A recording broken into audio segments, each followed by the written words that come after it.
Good morning, everyone. We have with us Ms Tara Krishnaswamy. She is a feminist who is working towards the Women Reservation Bill.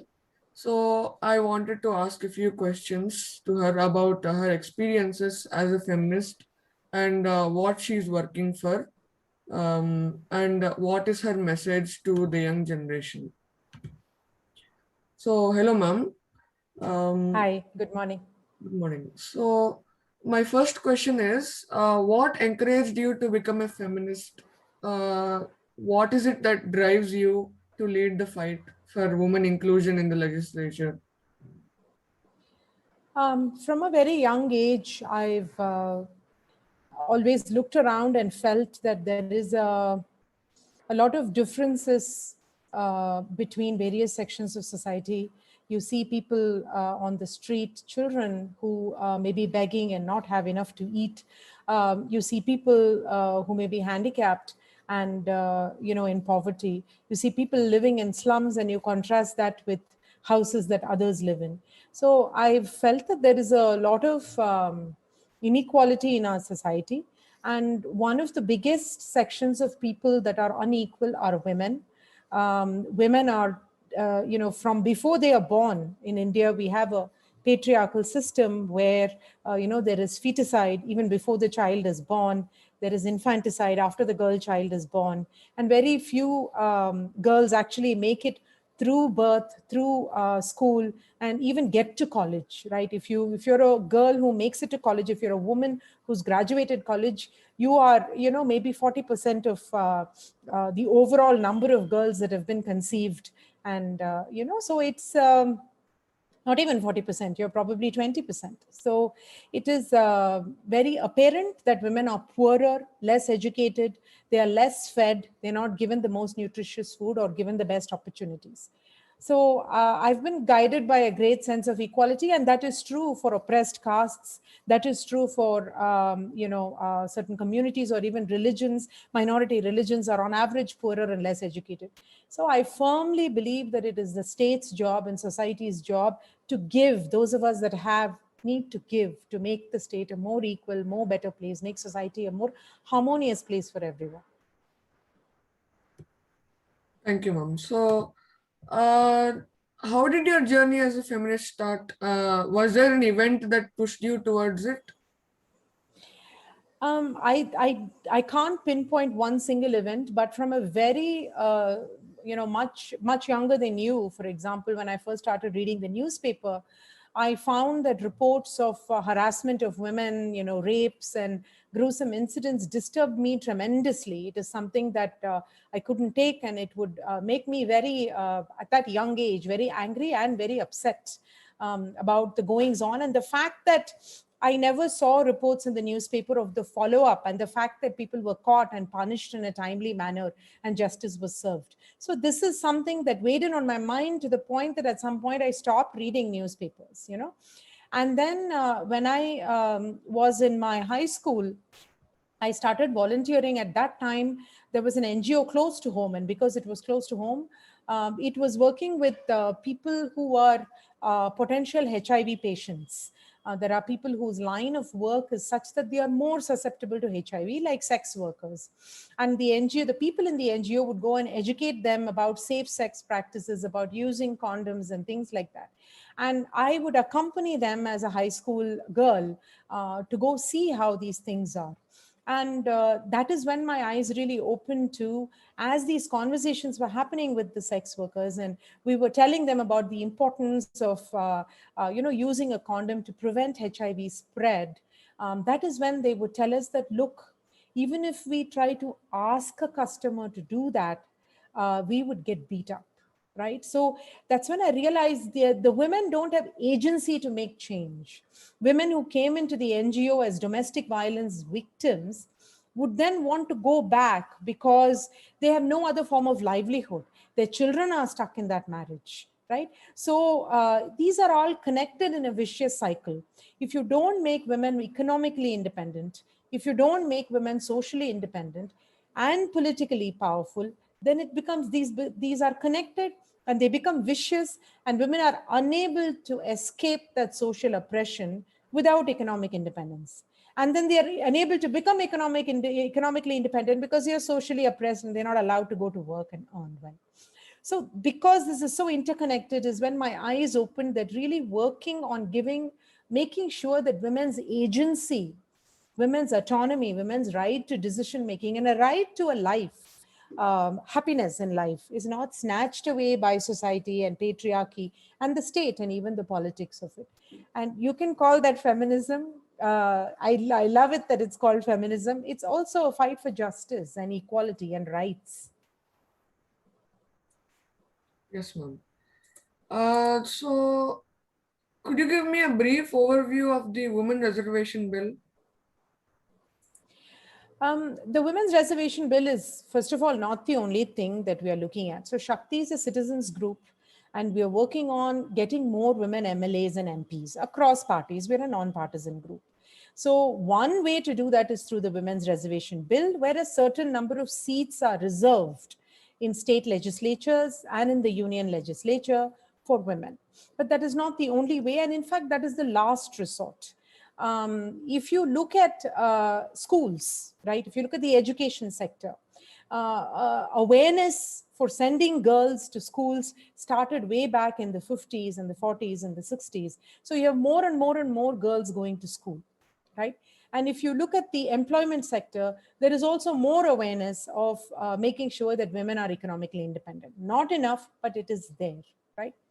But if you look at the political sector, making sure that women are part of political parties, women hold decision-making positions in political parties, women are able to rise through the party framework, and then women are able to contest elections, win those elections, and make decisions and policies that change the state and change the country, right?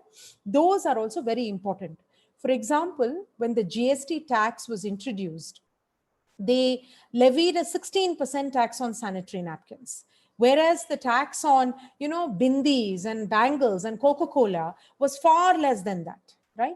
Even after 1 year that hadn't changed, and after 2 years when it changed again, when the COVID lockdown came, they didn't add sanitary napkins to the essential commodities list. The reason that things like this happen is not because there is one woman and two women. You need to have a critical mass of women. Just like when you go into a classroom, you want to see 50% girls in that class, right? Because 50% of society is women. Just like when you walk into a bank or when you walk into a company, you see that, you want to see the same thing with politics. So there are many ways of bringing women into politics by working with political parties to make sure that they create a space that welcomes women, a space that is not misogynistic. They field female candidates so that the voters have a choice of male and female candidates. So Shakti works on all of this stuff and on the Women's Reservation Bill.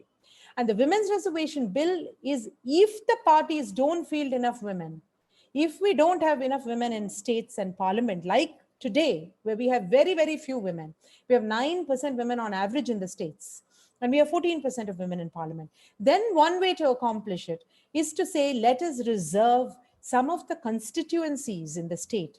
Let us say half the constituencies or one third the constituencies. A number can be debated, but the point is women are half the population, right? So there must be a critical mass of women. So at least a third of the seats must be reserved. Ideally, 50% of the seats must be reserved, so that must automatically be eligible so that women can contest there and win. If the parties don't create a framework, if society doesn't create a framework for such political equality, we are forced to look at reservation. Yes, ma'am. One of the questions that I have is, what satisfies you the most being a feminist? I don't think it's a conscious decision to say, this is satisfying, so I do it, right? You know how you're going on the street and it's a hot day and you see some ice cream. It's intuitive. You want to have the ice cream, or you see someone who's hurt. You want to help, right? There are human qualities, I think, in all of us. And sometimes we don't nurture some of those qualities. Society and the upbringing doesn't allow us to nurture some of those empathetic qualities. So I think the most satisfying thing about fighting for the underdog, fighting for women who are often the underdogs, fighting for less privileged people, fighting for the marginalized, is that uh, is that it allows you to nurture your own empathy and your humanism, right? It's the most human quality to help those in need. So I think there is an immense degree of satisfaction because we are doing the right thing. And it's also guilt, I think, that some of us in society have had much more opportunity than others. So I think it's very satisfying because even beyond helping individuals, I think you're doing the right thing for the country. The country is usually benefited when women come forward and hold important positions. A society needs to have a variety of talent making decisions for it. It is not a question of why are we always looking at things through gender lens, or why are we always looking at things through a caste lens. um, it's as simple as this.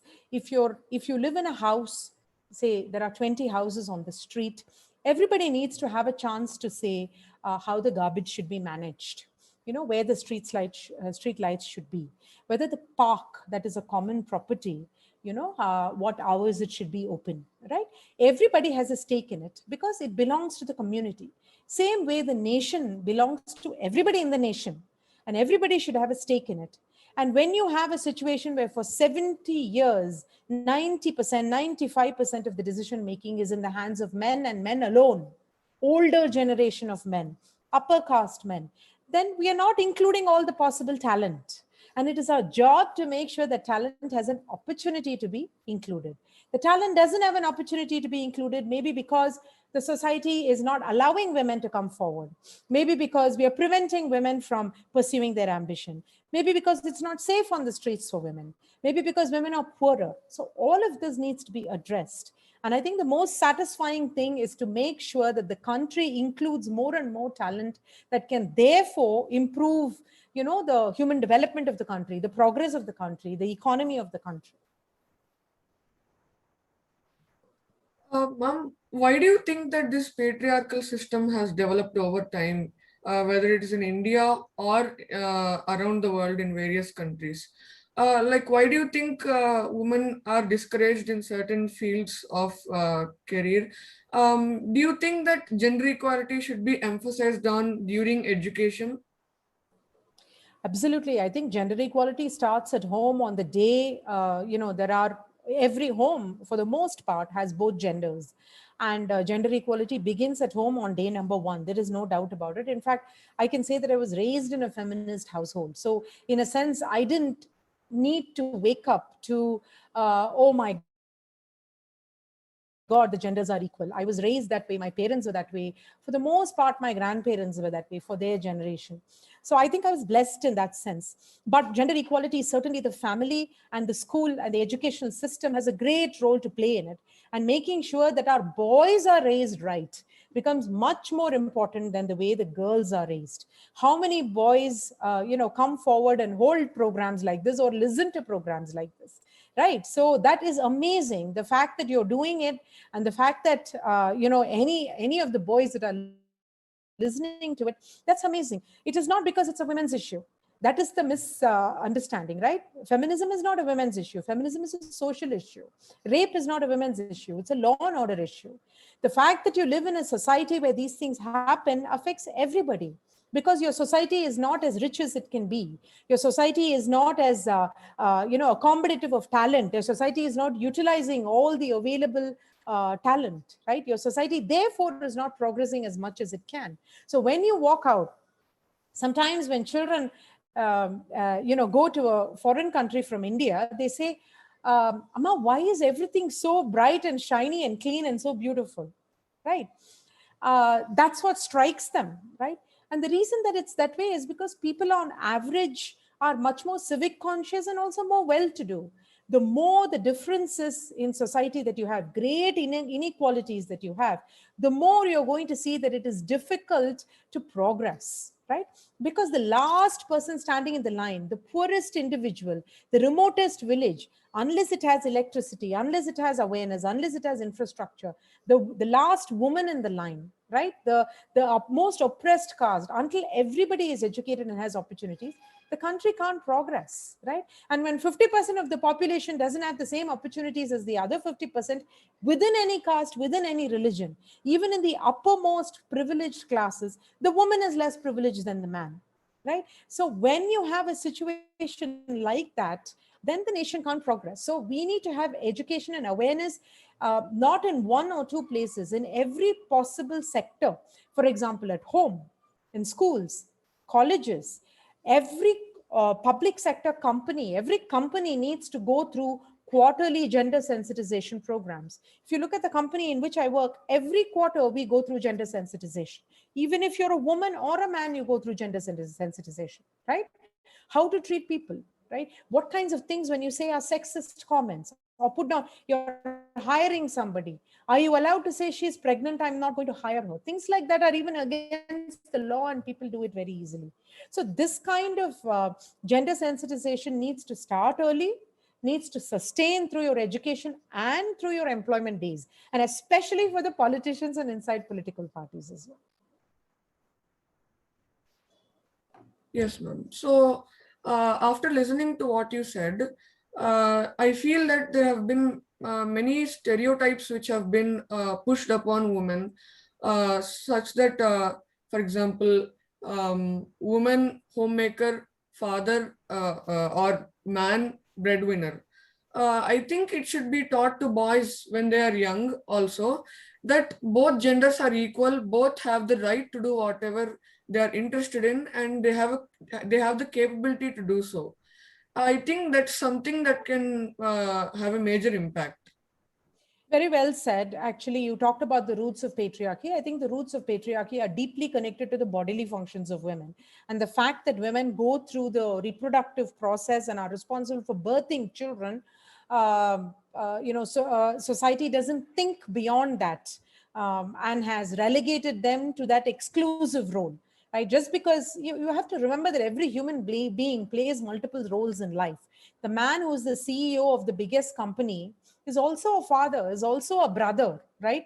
When he drives a car, he's a driver, right? If he makes himself a cup of tea, he's a cook, right? So nobody plays a singular role in life, but women are very often relegated to parenting and cooking and cleaning, right? So that is I think is a huge punishment. We must remember that humans, both men and women, have a brain, and those are equal brains, in the sense that the brain of a woman doesn't look different, way different, or doesn't have different functions than the brain of a man. And if a woman's function was only reproduction and home care, then she would have the reproductive body parts and a much smaller brain. She doesn't need to have a brain that is capable of rocket science and mathematics, and a body that is capable of doing extraordinary functions, right? So human beings have been created, have evolved in a way that both genders carry talent, right?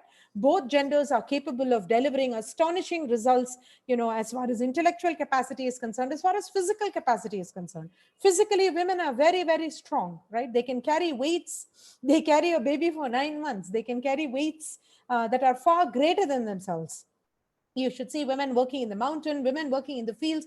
From day to night, women work in the fields. They bend down. It's not the men who work, right? It's the women who work that are doing that physical labor.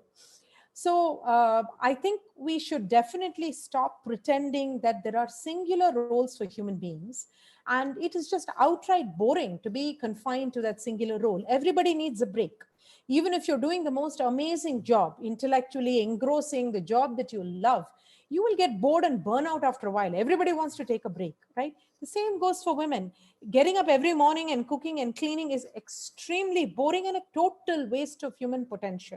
If we use that human potential, the GDP of India would tremendously grow. The human development indices of India would be very high, and people would be much happier in general. Um, so, what are your experiences as a feminist, ma'am? What are some turning points? What are some of the initiatives you have taken and which have been successful? Could you please tell us about them? I think, two of the biggest things that, are my realization is that one, people constantly underestimate women, right? It is goes back to what you say. The stereotype is such that you can bring a lot to the table, but most of the people around the table think the lesser of you. For the same way that you can hold a PhD, and a society or the family may think that your cooking and cleaning and reproduction comes first. That is a gross underestimation of women's talent. And the fact that patriarchy exists everywhere in the world tells you that it is because of the reproductive function, there is a deliberate and constant underestimation of women's talent. So every table that you go to, very, very often, especially by men, you get underestimated.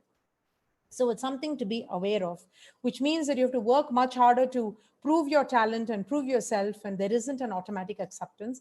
And yes, it is very unfair, but it helps women to be aware of that. It helps men to be aware of that. If you have a man and a woman at the table, stop pretending that he is inherently more capable or brings more to the table. The second thing is awareness. I think we cannot do enough to create awareness, right? There is extraordinary amount of awareness, like you rightly pointed out, with students, with schools, with men in general. Today I saw a Facebook post where I was tagged, and the post is about mobility, about urban mobility and transport, buses, trains, metro, things like that. Nothing to do with feminism. You would think. You would think it has nothing to do with feminism. The post is about making sure the government invests more in suburban trains, in sustainable transport. In the post is, and it's a group of people that have worked together to make this happen, including me, right? That we've all contributed to asking the government to invest in transport. Now, the post is about that. And there is a comment on the post that says, the government is not investing enough in suburban trains, but it is investing too much in the metro. The metro is like a costly girlfriend, while the suburban train is like the poor, hardworking wife. Okay? This is coming from a mobility activist, someone who's highly educated, who works for the city, right? And there is absolutely no need to bring women into this. And this is a highly sexist comment, right? It's a sexist comment on so many angles. The point is not that such comments get made. Yes, they are made everywhere. The point is that of all the people who have liked the post, who have read the post, read the comments, not a single man has objected to it.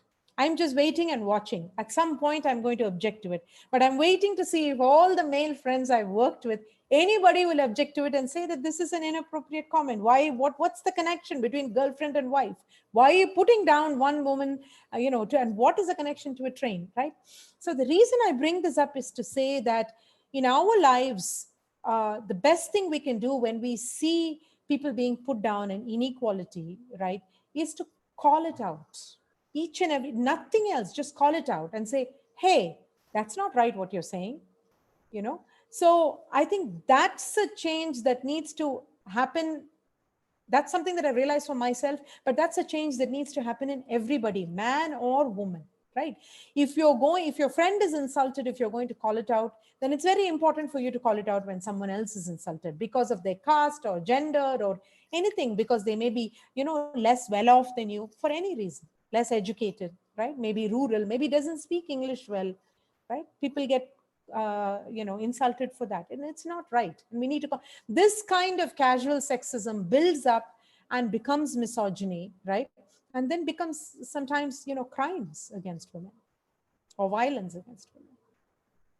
So calling out, if you see a woman being hit or a woman being spoken ill of or being denied an opportunity, I think is very important. And this is a social malaise. It's a social disease. It's not a disease. It's not a women's issue. In fact, it's a men's issue. What are your views about 50% reservation for women, ma'am?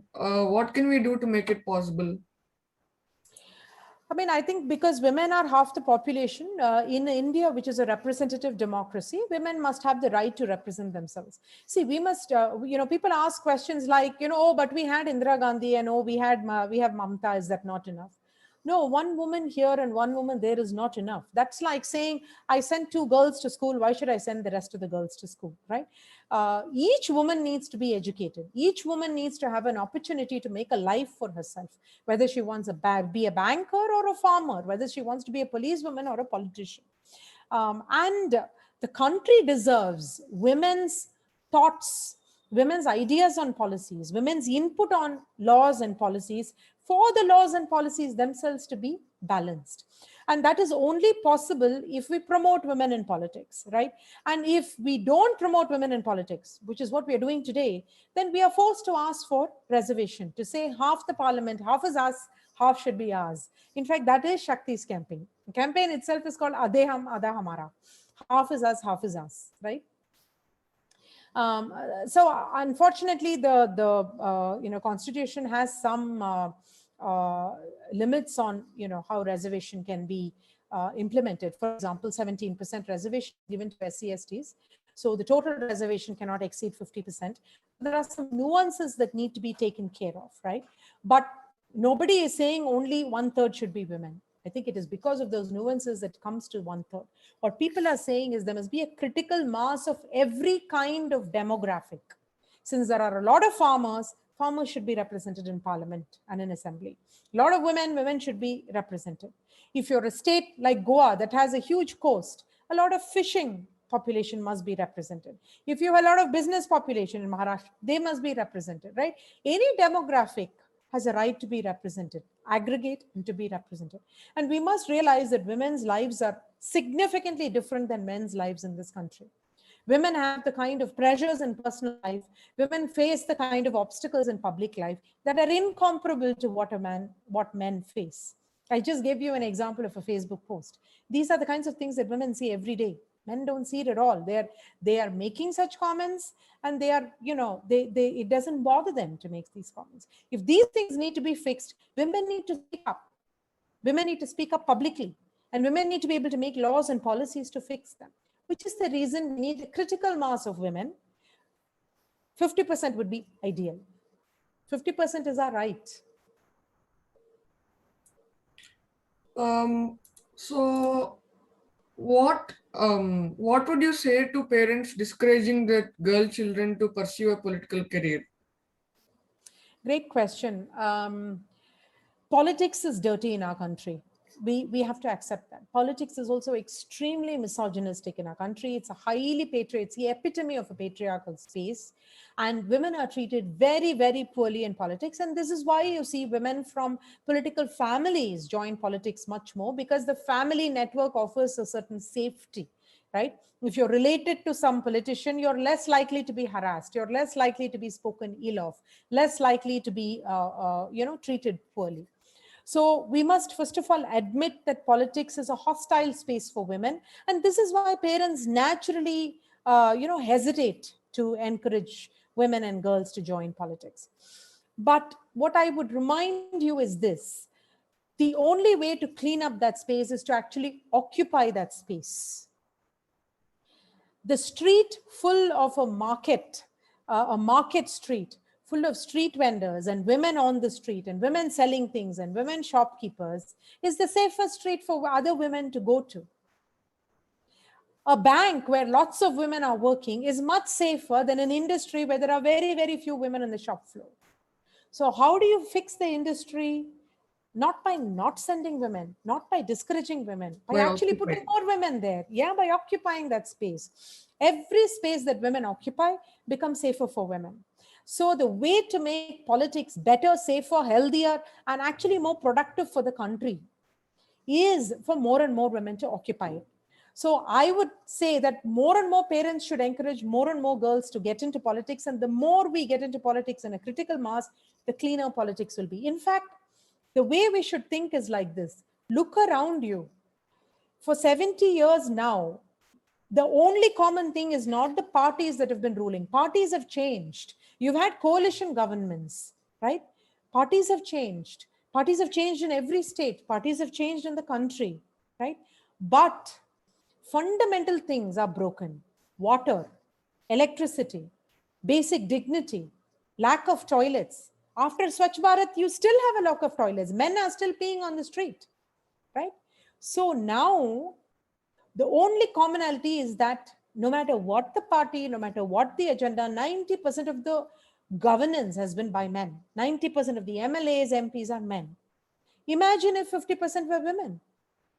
The society might look completely different. Progress might have been completely different. Not if there is one woman, not if there are two women, but if there is 50% women in critical mass, right? So what I would say to parents is the reason that it is unsafe itself is because of lack of women. So send more women in. And also remember that women are going to clean it up and bring you much bigger, much better governance, not because we are more talented, simply because we bring a completely different viewpoint. And the male and the female viewpoint put together will make for a much more balanced, progressive governance. Yes, two is better than one, and if we shake hands, if we Join together hands. work, Yeah, it can make a bigger difference. yeah, absolutely. We can accomplish more. So, what do you think are the problems women are facing in the political field? Um, Is I it only think the misogyny, or is misogyny the no, main cause, or what do you think? I mean, patriarchy is the cause, but misogyny is just one symptom of it. The biggest problem women face in politics is they're not given an opportunity to perform. If you look at political parties, even though many political parties have thousands or lakhs of women, they are not given the opportunity to be district leaders, constituency leaders, head up the committees, be general secretaries, lead the candidate selection committees. So they're not promoted, they're not given opportunities to prove themselves. If you don't if you're not a city leader or district leader or a constituency leader, you cannot develop that. You cannot develop a political base. You cannot show yourself as a leader. If you don't become a leader, then you cannot stand for election and win an election. If you're never given a ticket to win and to stand for election, you can never stand for election. Independents don't win in India, men or women. Independents are not elected. You must belong to a party and stand on a party platform. So I think the biggest barrier for women are political parties, which don't give them the opportunities to perform, opportunities to lead, opportunities to run an office, and opportunities to run for office, opportunities to stand for election and perform. So, finally, what is your message to the young generation, people who are going to become future political leaders, or feminists, or anybody else? What is your message to the youth, ma'am?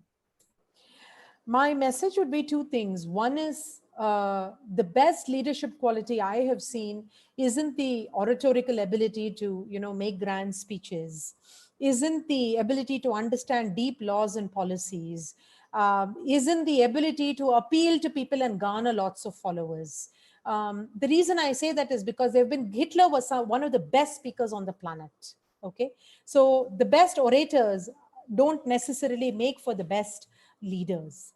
uh, if you cater to people and say the worst things, then you are likely to have a lot of followers. If you cater to the stereotypes, if you reinforce the worst of the regressive beliefs about caste or about gender, you're likely to have a lot of followers. Again, that doesn't make you a great leader. Similarly, understanding law and policy is important, necessary, but it's not sufficient to be a great leader.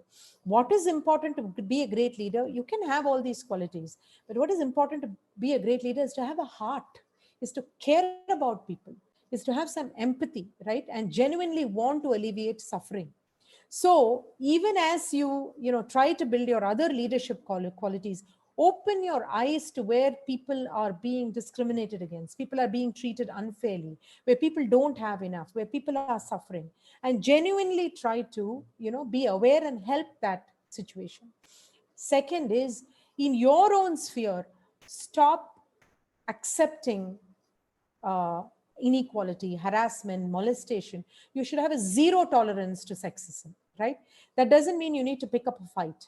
It can be as simple as somebody posts a nasty message in a WhatsApp group that puts down women. You say, hey, I don't appreciate this message.